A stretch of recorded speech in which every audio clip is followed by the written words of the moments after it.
G'day viewers. In this segment I'll talk about message confidentiality using cryptography. So what we're really trying to do in this lecture is understand how to encrypt information that's sent over the network to provide confidentiality. This is the classic threat of eavesdroppers being able to read messages and spies wanting to be able to send coded messages that can't be understood. Of course, we're going to get a little more modern and think about how it's used in networks. I'm going to tell you about two different kinds of schemes that are used to provide encryption for confidentiality.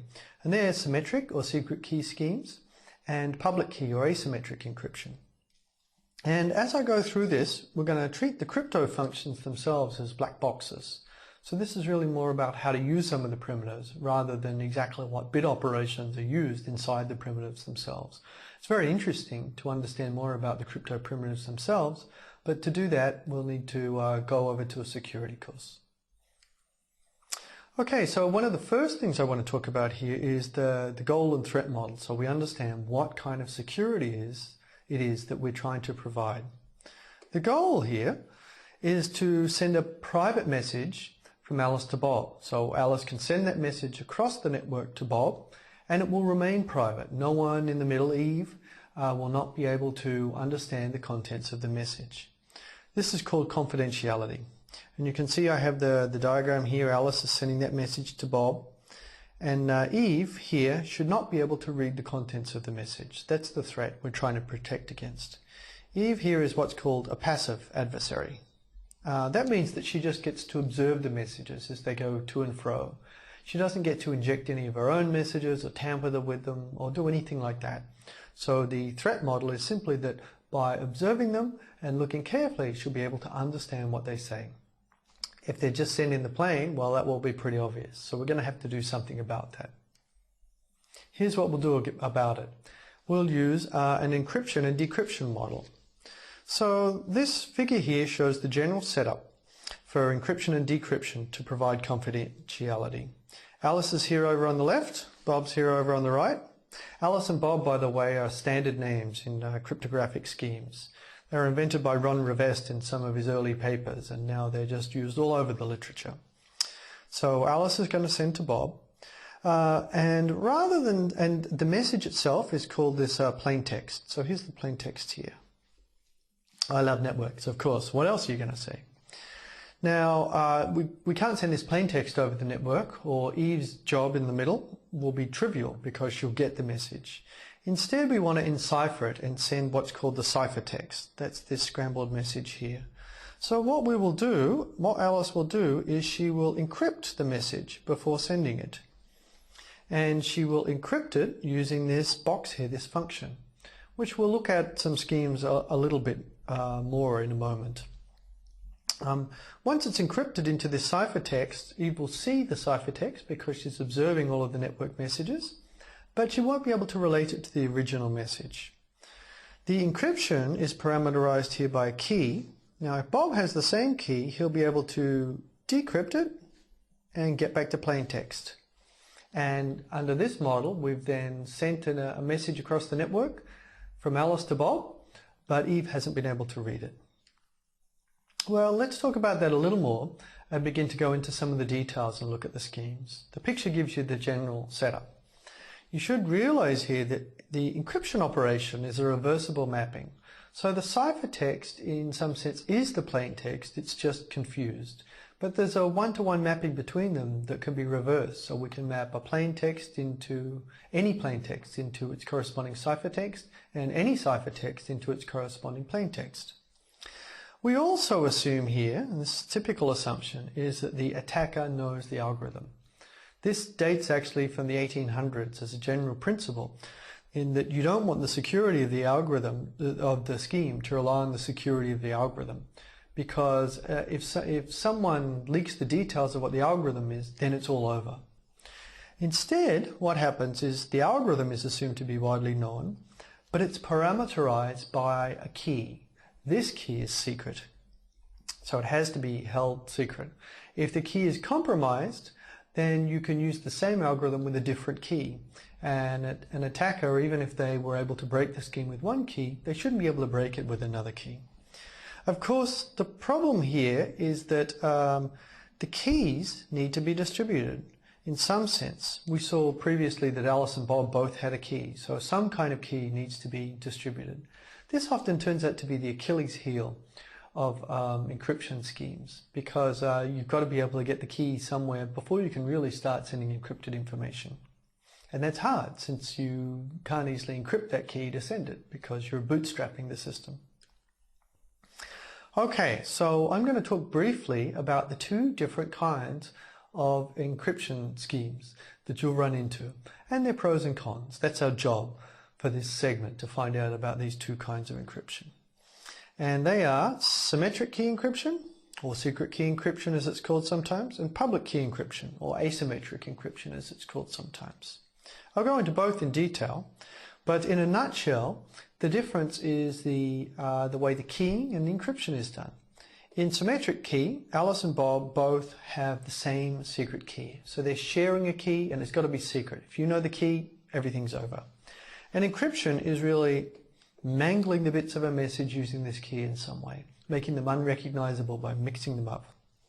An example of a symmetric encryption scheme that you might have heard of, by the way, is AES, the Advanced Encryption Standard.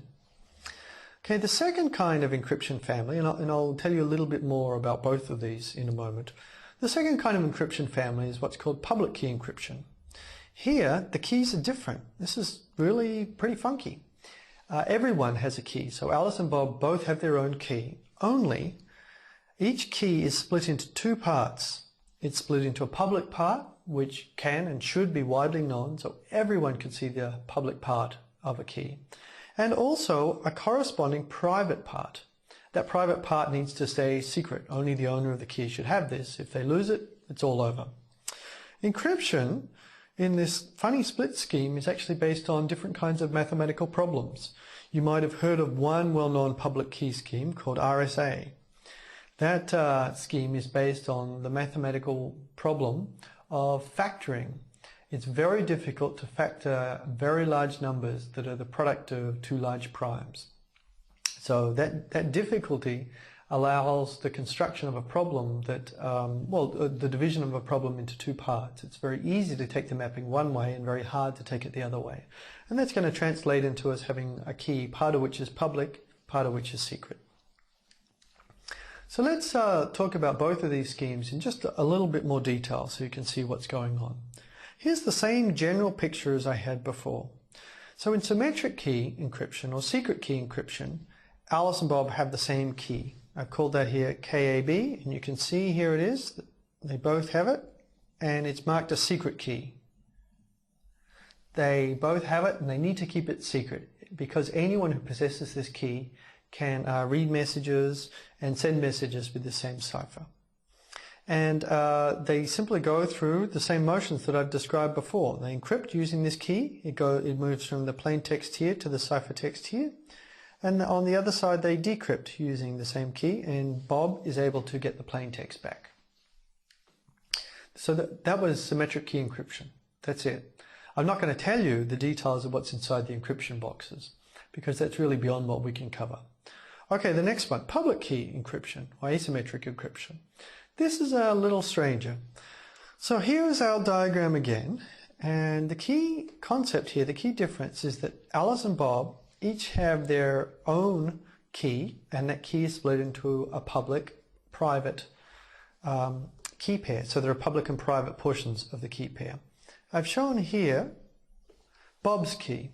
So we have KB, that's the public part, and KB to the -1, that's the private part. -1 there is really sort of implying the inverse operation.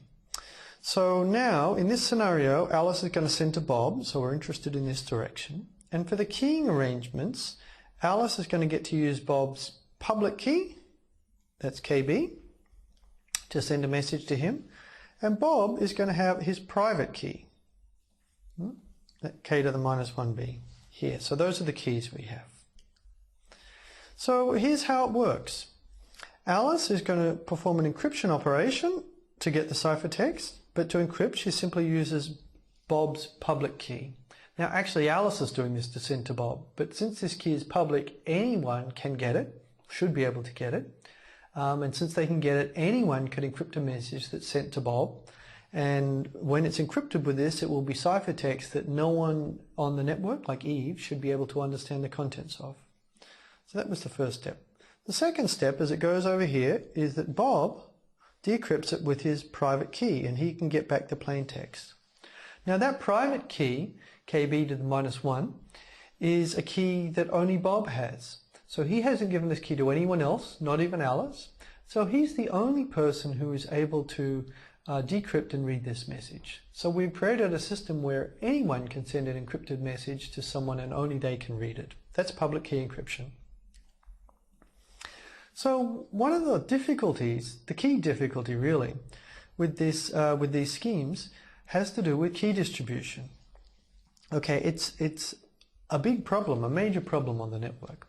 Now, if we were all just spies, and maybe it wouldn't be such a problem actually, because presumably there are a small number of spies and we have long-standing relationships and we can set up a key between us ahead of time. Maybe we needed to meet to ensure there was some trust initially.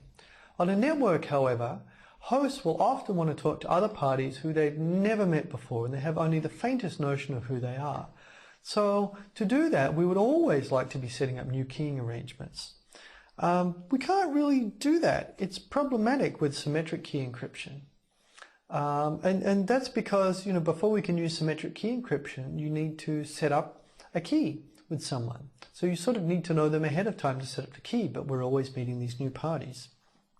This is where public key encryption really comes in handy.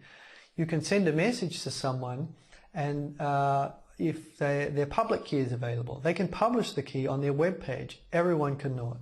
So public key encryption would seem to go a long way to help us with setting up key arrangements, because servers can publish their own public keys, and that way you can send a message to the server that no one else can read. This is great. We'll see later though that it has its own difficulties.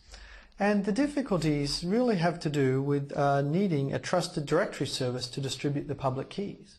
I mean, how do you know you have the public key for the server as opposed to someone else's public key? It's just a public key after all. So there's a problem between binding public keys and their identities. And we'll look later at how certificates are used to deal with this problem and make it a little easier to solve. These are used widely on the web, for instance. Okay, so now you know a little bit about symmetric key and public key encryption. To compare them a little more, I'm saying here really that they have complementary properties. We covered this property, key distribution. For a symmetric key scheme, it's hard because you have a key per pair of different users or hosts. There are a lot of different pairs, so there are a lot of keys, and every time you want to talk to a new person, you need to distribute these keys. With public key encryption, it's easier because you only have one key per host, not per pair of hosts, so that's a lot fewer keys. And for the host, the public portion can simply be written on a web page or made available anywhere, so we can distribute it widely. We want to do that. We want everyone to know everyone else's public key. Well, the flip side of this is this other property, runtime performance. Now, it turns out that symmetric key encryptions that mangle bits are relatively fast. These days you can encrypt with symmetric key schemes quickly enough to be able to send data at high rates over the internet, all by doing it in software. You used to have crypto boards and other kinds of hardware support, but these days even your microprocessor instruction set has a little bit of support for encryption, and you can just encrypt in software and it's usually fine. On the other hand, for public key schemes, encryption tends to be very slow. And I'm talking about orders of magnitude, maybe 3 orders of magnitude slower than symmetric key encryption. So you'll tend to want to send infrequent messages or small messages with public key cryptography. The catch here, of course, is that we want to get the best of both worlds. Public key was very useful for keying arrangements, but we really want the performance of symmetric key encryption. No one, by the way, wants to pay extra for security. We all like security for free. We don't want it to slow us down or inconvenience us in other ways. But it turns out that we actually can come up with a winning combination that gives us the best of both of these properties fairly well. And it works like this. If you think about it, actually, maybe you could work it out ahead of time. That would be a good exercise. But we can do this. So if Alice is trying to send confidential messages to Bob, she can begin using public key encryption. She can send a very small message to Bob. that can be a secret key. So this might be 256 bits. Once she's done this, Alice and Bob share a secret key. Yay, that's exactly what we wanted. Then Alice and Bob can switch over to symmetric encryption and use that to send many large messages very quickly, all using this shared key that we've now established. So this combination, this technique is used very frequently in practice, and this key which they generate just to use, the symmetric key, is called a session key. So a session key is typically generated and used over the short term just for a particular session. And the next time you want to do it again, you generate a fresh session key. Okay, so now we've seen how to encrypt messages for confidentiality. We've got the basics of that. We'll see how to apply that to different schemes later on.